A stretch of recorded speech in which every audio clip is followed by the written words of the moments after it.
America, Israel और Iran के बीच cease fire का ऐलान हुआ तो दुनिया को लगा पश्चिम एशिया में शांति की बयार बहेगी, होर्मुज संकट का समाधान होगा। जो देश गैस और तेल के लिए जूझ रहे हैं, अब उन्हें राहत मिलेगी। लेकिन सीज फायर के चंद घंटे के बाद इजरायल ने लेबनान में घातक प्रहार किया। इजरायल के फाइटर प्लेन ने 100 बार एयर स्ट्राइक कर हिजबुल्लाह के अड्डे को तबाह करने का दावा किया। यही नहीं, हिजबुल्लाह प्रमुख के भतीजे नईम कासिम को भी इजरायल ने ढेर करने का दावा किया।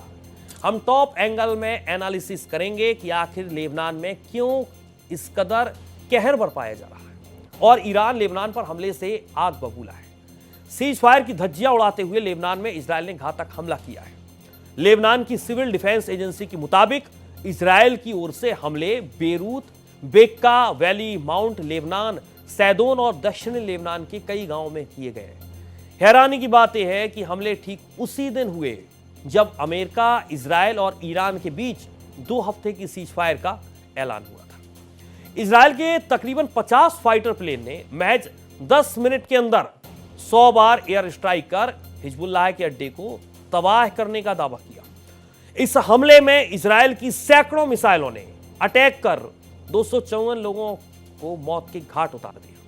हमले में कम से कम 1165 लोग घायल भी हो गए, जिसके बाद लेबनान में राष्ट्रीय शोक घोषित कर दिया गया। इजरायल के हमले में लेबनान के कई शहरों में तबाही का आलम देखा गया। कई इमारतें पूरी तरह मलबे में तब्दील होती दिखी, तो कई जगह दीवारें और खिड़कियां उड़ गईं और उनमें आग तक लग गई। इन सब के बीच आपको यह भी बता दें कि इजरायल ने यह भी दावा किया है कि उसने बेरूत में हिजबुल्लाह प्रमुख नईम कासिम के भतीजे अली यूसुफ खारशी को भी मार गिराया है। इजरायली सेना आईडीएफ के मुताबिक खारशी नईम कासिम की निजी सचिव और करीबी सलाहकार थे।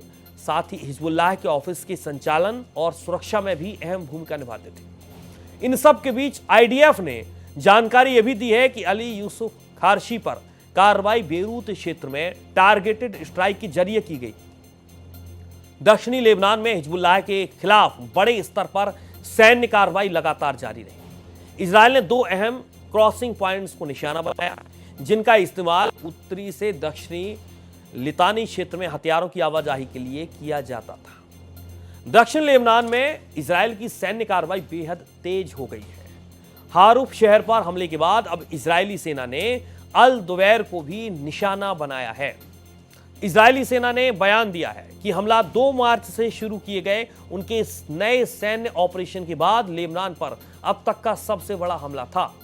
सेना के मुताबिक इसमें हिजबुल्लाह के 100 से ज्यादा कमांड सेंटर और सैन्य ठिकानों को निशाना बनाया गया है। लेबनान पर हमले को लेकर इजरायल के प्रधानमंत्री बेंजामिन नेतन्याहू ने सफाई दी है कि Lebanon America Iran cease fire का हिस्सा नहीं है, जबकि सीज फायर में मध्यस्थता कर रहे पाकिस्तान का यह दावा है कि सीज फायर में लेबनान भी शामिल है। दूसरी ओर अमेरिकी राष्ट्रपति ट्रंप ने भी कहा है कि लेबनान समझौते से अलग है और सीज फायर का हिस्सा नहीं है। इजरायल के एक मंत्री अमीचाई चिकली की ओर से भी बयान सामने आया है। ईरान के साथ सीज फायर भी एक गलती है। उनका यह मानना है कि सीज फायर ज्यादा दिन नहीं चलेगा। उन्होंने ईरान की तुलना जापानी साम्राज्य और नाजी जर्मनी से करते हुए कहा, ऐसे देशों को पूरी तरह हराना जरूरी होता है, लेकिन सवाल ये उठता है कि जब ईरान और लेबनान के साथ सीज फायर का ऐलान किया जा चुका है, तो आखिर ऐसा क्या हुआ कि लेबनान में हमले की झड़ी लगा दी गई। आपको बता दें कि पश्चिम एशिया में मचे महासंग्राम के बीच जिस शांति वार्ता पर पूरी दुनिया की नजरें टिकी हैं, उसको लेकर लेबनान पर हमले के बाद संशय के बादल गहराने लगे। 11 अप्रैल 2026 को इस्लामाबाद में होने वाली ऐतिहासिक बैठक से ठीक पहले एक ऐसी घटनाओं की बाढ़ आई है जिसने कूटनीतिक गलियारों में हड़कंप मचा दिया।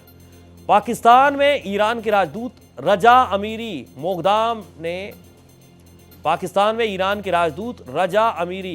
मोगदम ने अपने सोशल मीडिया प्लेटफॉर्म एक्स से उस पोस्ट को डिलीट भी कर दिया, जिसमें उन्होंने ईरानी डेलीगेट्स की पाकिस्तान पहुंचने की पुष्टि की थी। ईरान के राजदूत मोगदम ने पहले एक पोस्ट में यह भी कहा था कि लेबनान में इजरायल द्वारा संघर्ष विराम के उल्लंघन के बावजूद ईरान गंभीर बातचीत के लिए इस्लामाबाद आ रहा है, लेकिन कुछ ही घंटों के बाद उन्होंने इस पोस्ट को हटा दिया। विशेषज्ञों का मानना है कि ईरानी नेतृत्व के भीतर इस वार्ता को लेकर गंभीर मतभेद हैं। ईरान की संसद के स्पीकर मोहम्मद बागर गालिबफ ने पहले ही यह कह दिया था कि इजरायली हमलों के बीच बातचीत करना असंभव है। अब राजदूत का पोस्ट डिलीट करना इस बात का भी संकेत है कि तेहरान में कट्टरपंथी गुट वार्ता के खिलाफ भारी दबाव बना रहा है। ईरान की ओर से कहा जा रहा है कि अमेरिका ने सीज फायर की शर्तें तोड़ दी हैं। ईरान ने साफ कहा है कि जिस आधार पर इस्लामाबाद में बातचीत होनी है उसका उल्लंघन पहले ही कर दिया गया है। ऐसे में बातचीत का कोई लॉजिक नहीं बचा है। अमेरिका के राष्ट्रपति ने यह भी चेतावनी दी कि जब तक ईरान के साथ समझौता पूरी तरह लागू नहीं होता है तब तक अमेरिका की सेना ईरान के आसपास ही मौजूद रहने वाली है। ट्रंप बजाय लेबनान पर हमले की निंदा करने की वो चेतावनी देते नजर आ रहे हैं। उन्होंने ट्रुथ सोशल पर पोस्ट कर चेतावनी दी कि अगर समझौते का पालन नहीं हुआ तो फिर से गोलीबारी शुरू होगी, जो पहले से ज्यादा बड़ी ताकतवर और विनाशकारी होगी। हालांकि उन्होंने कहा कि इसकी संभावना बेहद कम है, लेकिन अमेरिका पूरी तरह तैयार है। एक तरफ ईरान को चेतावनी दे रहे हैं तो दूसरी ओर इजरायल ने सीजफायर को दरकिनार करते हुए लेबनान में हमला जारी रखा है, जिसकी दुनिया भर में निंदा भी हो रही है।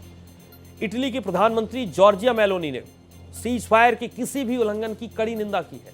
उन्होंने कहा है कि दुनिया एक खतरनाक मोड़ के करीब जा पहुंची थी, लेकिन अब शांति का एक नाजुक मौका मिला है जिसे मजबूत करना काफी जरूरी है। तो वहीं ऑस्ट्रेलिया के प्रधानमंत्री एंथनी अल्बनीज ने भी अमेरिका और ईरान के बीच हुए सीजफायर को लेबनान तक लागू करने की मांग की है। उन्होंने कहा है कि यह समझौता एक पॉजिटिव कदम जरूर है, लेकिन इसे स्थायी समाधान में बदलना जरूरी है।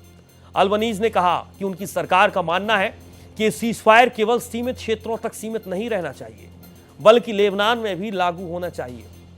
तो चीन ने भी पश्चिम एशिया में स्थिरता लाने की जरूरत पर जोर दिया है। चीनी विदेश मंत्रालय की ओर से कहा गया है कि सभी पक्षों को इस मौके का फायदा उठाकर शांति लानी चाहिए। चीन ने यह भी कहा कि वो तनाव कम करने और युद्ध को पूरी तरह खत्म करने के लिए अपनी कोशिशें जारी रखेगा। ब्रिटेन ने भी अमेरिका और ईरान के बीच हुए सीज फायर को लेबनान तक बढ़ाने की मांग की है। विदेश मंत्री इवेट कूपर ने कहा है कि लेबनान में जारी इजरायली हमलों को देखते हुए ये जरूरी है कि सीज फायर वहां भी लागू हो। उन्होंने कहा कि मौजूदा हालात में लेबनान को सीज फायर से बाहर रखना क्षेत्रीय शांति के लिए सही नहीं होगा। लेबनान में जारी हिंसा से पूरे इलाके में तनाव बढ़ रहा है। यूएन महासचिव एंटोनियो गुटेरेस ने भी लेबनान में इजरायल के हमलों की निंदा की है। उन्होंने कहा है कि इन हमलों में सैकड़ों नागरिकों की मौत हुई है और कई लोग घायल हुए हैं, जिनमें बच्चे भी शामिल हैं। उनकी ओर से जारी बयान में कहा गया है कि नागरिकों की मौत का कड़ा विरोध किया जाता है। उन्होंने चेतावनी भी दी कि लेबनान में जारी सैन्य गतिविधियां अमेरिका और ईरान के बीच हुए सीजफायर के लिए गंभीर खतरा बन सकती हैं। उन्होंने सभी पक्षों से तत्काल संघर्ष रोकने की अपील को दोहराया। उन्होंने दलील दी कि पूरे संघर्ष का कोई सैन्य समाधान नहीं है और हालात को काबू में लाने के लिए बातचीत और कूटनीति ही एकमात्र रास्ता है। और इन सब के बीच फिलहाल ये तस्वीर नजर आ रही है। लेकिन इजरायल और अमेरिका किसी भी तरीके से जिन बातों का जिक्र ईरान की तरफ से किया जा रहा है, कहीं ना कहीं इजरायल अमेरिका लगातार अभी भी ईरान पर प्रेशर बनाने की कोशिश कर रहा है।